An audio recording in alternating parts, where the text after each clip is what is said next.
Hi, good morning mga langga. Andito tayo ngayon sa ating na-harvest na mga seeds ng Chinese kangkong. Ayan po yung ating mga na-harvest. Ayan, yung nakaraan na na-vlog na natin, yung ating mga bunga ng mga Chinese kangkong. Ito na po mga langga, na-harvest na po natin sila. Ayan o, ang dami. Nakapagtanim na po ako dyan. Ayan, ito po yung huling mga na-harvest na mga seeds. So yung naunang na-harvest ko, naitanim ko na po sila. Ayan, malalaki na. Tumubo na yung ating mga seeds na yan. Ayan, o diba? Kahit pa paano, tayo ay nakapagpabunga ng mga Chinese kangkong. Dahil sobrang mahal po ng mga bunga ng mga Chinese kangkong. Ilang piraso lang. Hindi pa natin sure yung iba kung mabubuhay, diba? So, ang ginawa ko, nagpabunga talaga ako ng mga Chinese kangkong. Sayang po kasi pag bumili tayo lagi. Wow, ang dami nating na-harvest. Nung unang harvest ko, naitanim ko na po yung mga bunga. So, tumubo na po sila. Ayan, silipin natin doon mga langga. Dahil ito dito ay ibinibilad ko pa. Tatanggalan ko pa po yan ng mga balat. Ayan, no, hindi pa po natanggalan dahil ito yung huli kong na-harvest. Ayan, wow, ang ganda ng pagkabunga, ano? Kung sa Ilonggo pa, tinggas na tinggas yung kanyang bunga. Talagang sure tayo dyan na yan ay tutubo. So, ang gagawin ko dyan, ibibilad ko muna dito langga dahil dito sa pwesto na ito ay mainit. Nakita nyo, mainit sa pwesto na ito. Kaya maganda dito biladan ng mga seeds. Dito ko inilagay sa karton para, maganda kasi ang karton kasi nagaano siya ng medyo masa-masa. Yan, hindi siya parang ina-absorb niya yung mga basa-basa ng mga seeds. Yan, kasi bagong harvest lang ito. Ayan, tara at silipin natin yung yung ating naitanim na mga bunga ng mga Chinese kangkong noong una nating naitanim. Buhay na po sila. Tara at silipin natin. Okay, ayan. Wow, nakita nyo ba yung ating mga Chinese kangkong? Ayan mga langga, oh. Silipin natin itong andito kasi, banda rito. May mga gabi, kaya yung dito banda sa mga paso na ito, natatabunan. Yan, medyo siya dito, oh. Wow, buhay na po yung ating mga seeds na mga Chinese kangkong. Ayan, napakaganda po ng kanilang tubo. Ayan, tingnan nyo po yan, oh. Ayan. Ang bilis po talaga tumubo ng mga seeds ng ating Chinese kangkong. Tuwang-tuwa ako dahil talagang buhay po sila lahat nung naitanim ko dito. Buhay na buhay. Ayan, oh. Wow. O, diba? Kahit pang ulam-ulam na. Pang adobo or pang sigang. Meron na po tayong ma-harvest nito. Ayan, hanggang ilang paso po ito. Madami na rin po yan pag tayo ay mag-harvest dito. Madami na tayong ma-harvest. Ilang paso po yan, oh, na itanim ko dyan hanggang dun sa dulo, oh. O, diba? So, hindi na tayo bibili ng kangkong para sa ating pang-adobo or pang-sigang. Dahil meron na po tayong ma-harvest. Ang bilis lang langga tumubo ng mga Chinese kangkong. Maganda po talaga kasi ang mga Chinese kangkong pag sa seeds po natin siya itatanim dahil napakaganda po ng kanyang tubo. Ayan, oh. Ang ganda. Ayan, alanganin pang harvestin.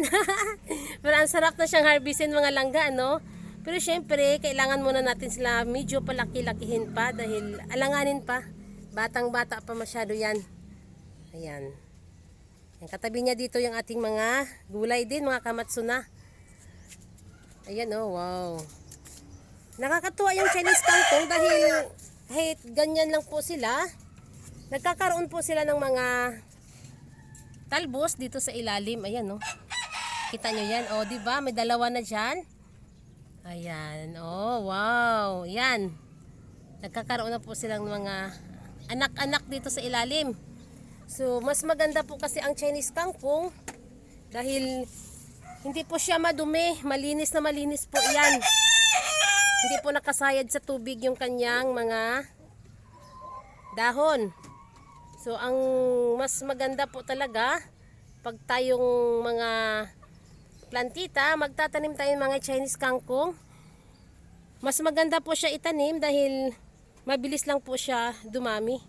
Magkakaroon po tayo ng mga seeds din dyan. So pagkatapos magkaroon ng seeds, maitatanim naman po natin ulit sila, o di ba?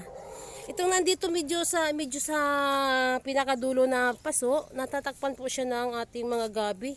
Ayun, lalapad kasi ng gabi, oh. Lalapad ng dahon ng gabi dito, oh. Ayun, alanganin po nating mailipat yung gabi natin dahil dito po talaga ang magandang pwesto para sa gabi.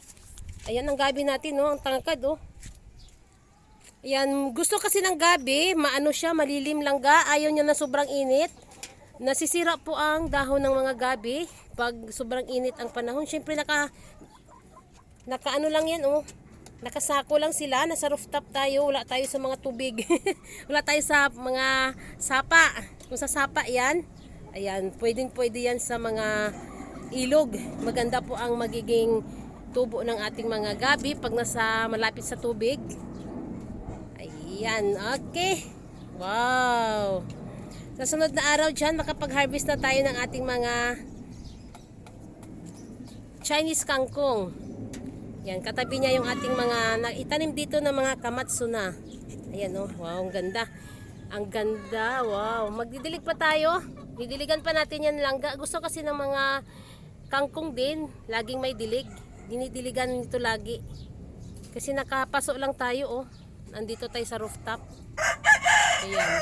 So hindi gaano mainit dito banda sa pwesto nila, oh, kasi dito sa taas nito, meron tayong mga talong. Ayan, oh, yung ating mga talong diyan, oh. Dahil mo namang bunga ang talong. Parang kailan lang nag-harvest ako nito nakarang araw. Mabilis magbunga ang mga talong. Ayan, oh, nagsipagtaasan na yung talong natin. So mas maganda po ang pwesto ng ating mga Chinese kangkong dahil may lilim po dito, malilim.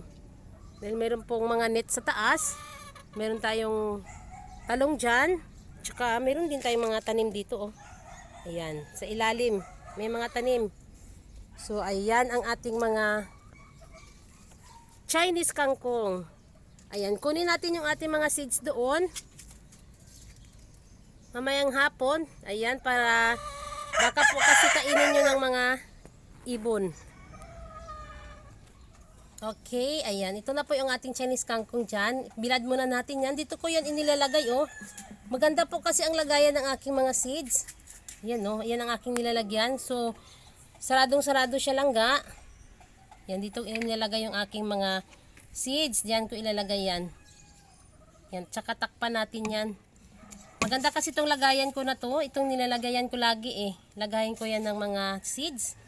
So, ngayon, ang ilalagay ko dito, ang haba lang, ano. Pero gusto ko siya kasi masyado siyang naisasara. Kaya hindi masisira yung ating mga seeds. Ang mga Chinese kangkong naman kasi hindi naman masilan basta naisarado natin ng mabuti para hindi siya ma-expired.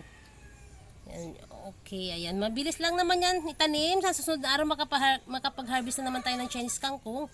At mayroon tayong bakanting lupa. Makabili tayo ng lupa na pagtataniman sa ating mga Chinese kangkong na ito. Para madami tayong ma-harvest na mga Chinese kangkong, mayroon tayong pang adobo. Ayan, okay. At tayo ay magtatapos na sa ating pagbablog. Dahil ibibilad ko muna ito, tatanggalan ko pa yan ng balat. May mga balat pa kasi, oh. Ayan. Madami pa yan. Pag ilang piraso, 4 yata na piraso ang naandito sa loob nito. Itong nakabalot, 4 na pirasong mga seeds. Minsan yung iba 3 lang. Pero karamihan talaga nakikita ko 4. Ayan, 4, 3, ganyan. Basta maganda po ang pagkabunga, pagkatubo ng ating mga Chinese kangkong. Madami po ang magiging bunga niya. Ayan, okay. Sa mga mami dyan, pwede na po tayo magpabunga ng ating mga Chinese kangkong. Ang bilis lang po yan magbunga, mga langga. Ayan, wow. Napakaganda ng pwesto dahil umiinit na dito. Ayan, ibibilad muna natin bago natin ilagay dito sa ating... Ayan, ilagay natin dito sa lagayan pa hindi po yan masira. Okay, at magtatapos na tayo mga langga. Magdidilig pa tayo. Hindi pa tayo nakapagdilig.